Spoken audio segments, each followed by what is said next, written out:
Dark Squidge. Hey you, so I've mentioned in the past that before I became just a writer and director, I wanted to be an animator. Between the years of like 2002 to 2007, animation, specifically Flash animation, was a huge part of my life. And it wasn't until I started getting into YouTube that I just realized that animation was never going to be my forte, and I gave up on it altogether. You're welcome. That's why I thought it'd be fun to dive back into the likely cringeworthy annals of history and see the budding animation career I once left behind. A lot of my earliest animations from when I was like 10 to 13 have been lost due to me smashing up my old computer with an axe. So, how do you feel about that, 13-year-old me? That's fair. Most of the stuff I used to make was either random experiments or vintage memes from the Flash animation community. When I was 14, and this is how I celebrated my 14th birthday, I was still trying to figure things out. But take a look at this little collaboration I did with Ed back in 2004. By the time I was 15, I'd already figured out the kind of stuff that made me laugh, and it was mostly minimalist, intentionally stupid, random bullshit, and I haven't really changed to this day. Take a look at this animation I made back in 2005, which is a blatant ripoff of David Firth's Jerry Jackson character. It's called Tom Fights the Ninjas. Of course it is. We went outside and we were walking down the street, and then the ninjas appeared and there was a very big battle. I used my Dragon Ball Z skills and I blew them away.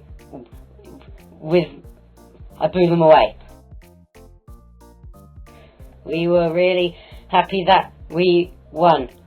Oh, Todd died. And then me and Ed went home and we had orange juice. The end. Not long after Ed's World really started kicking off, I finally discovered my style, and it was all about thick, clean outlines. I started a little series called Ed and Tom, and when you look at the designs, it's really clear to see where the Astor movie style would soon come from. Hey, what? Smells? Oh shit! Oh! Hey Ed, happy birthday! Oh god, I'm so old! It's your time. No!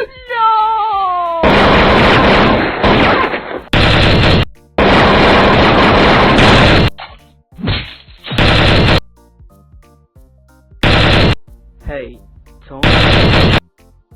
Tom? I killed him already. Speaking of Astor movie, here's the first ever appearance of my Astor Man character back in early 2006. Okay, so what I haven't mentioned yet is that the whole time this was happening, I was also a member of an animation community called the Lock Legion. What the Lock Legion actually was or is, I don't really know how to explain, but basically we all had characters with keyholes for faces and we made little cartoons about them. I was Dark Squidge Lock. What did that mean? No one knows. I didn't have any friends there. Really. What's interesting about the Lock Legion, though, is where some of the other animators from the community wound up. Headlock became Rubber Ninja, Cloudlock became One Shop, Master Lock became Hedgibits, and I became an alcoholic. But, as I mentioned before, once I started YouTubing, I pretty much gave up on animation altogether, except for my amazing work on Pokemon Extreme. Oh, look, a Bidoof. There's a Bidoof over there behind the bush. I think I'm gonna catch him. Oh no, he's angry. He's, someone signed in. I decided to stick to just writing the cartoons and eventually paying actually talented people to animate them. Now, I want to take a moment to thank some of the people who fostered the communities I called home before YouTube. Tom Fulp of Newgrounds, Rob Denblaker of Stick Suicide, Lyle of Anitude, the Faceless Horde of the Lock Legion, and even Anthony and Ian of Smosh, which some of you may not know was an animation community way before YouTube existed. Respect, my brothers. Respect. Anyway, thanks for watching. I hope you enjoyed my terrible cartoons, and I will see you all next time. TomSka out.